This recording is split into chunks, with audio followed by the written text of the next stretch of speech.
An elderly man kindly offered some money to a homeless person, expecting at least a thank you in return, but to his surprise, the homeless person directly snatched his wallet. During the struggle, he managed to push the homeless person down, but his medicine fell to the ground. In the process, the homeless person noticed the panic and his eyes crushed the medicine bottle with one foot, then turned and fled. He could only silently gather up the powder on the ground. He suffered from chronic pulmonary fibrosis. He couldn't travel far nor take planes every day. He relied on medicine to sustain his life. Originally, his 4 children had promised to come back to see him. He was so happy he went to buy his long-desired barbecue grill, high-quality steaks and red wine. But when everything was ready, the children were nowhere to be seen. At this time, his youngest son called, saying he couldn't come because of work. He even joked with his son that he would miss out on the good wine. But when he checked the phone messages, he found both daughters couldn't come for various reasons, and there was also news that his eldest son couldn't make it either. The long-anticipated family reunion left him alone. Since his wife passed away, the children had never come home again.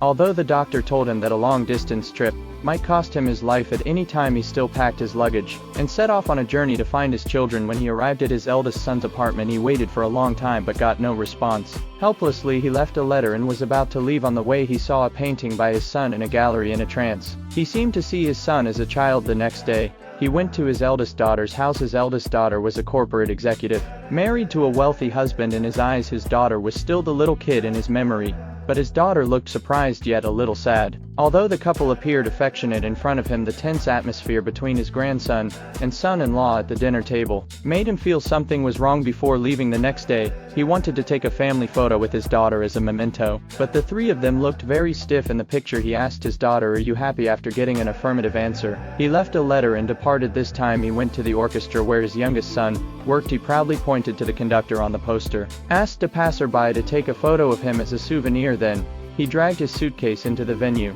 but his son looked at a loss. He asked his son, "Aren't you supposed to be the conductor?" But his son said he preferred being a drummer. Being a conductor was just encouragement from his mother. He wanted to stay and watch his son's next performance, but his son refused. Helplessly, he had to bid farewell to his son. The letter he wrote was quietly left on the drum. Later, he met the homeless person at the station without a doctor's prescription. He couldn't buy the medicine. Feeling sad, he called his home. The phone played the pre-recorded message from his late wife. Only his wife's voice could make him feel warm. The next day, he rushed to his youngest daughter's house. He heard the news that the high-end apartment didn't belong to his daughter. He realized all his children were living unhappily, but they all chose not to tell him. That night, he swallowed the last of the medicine dregs. He decided to take a plane back home as soon as possible in the morning, but during the flight they encountered a thunderstorm. The turbulent plane caused his old illness to flare up. He tried to cool himself down with cold water to stay awake, but he still gradually fell into a coma.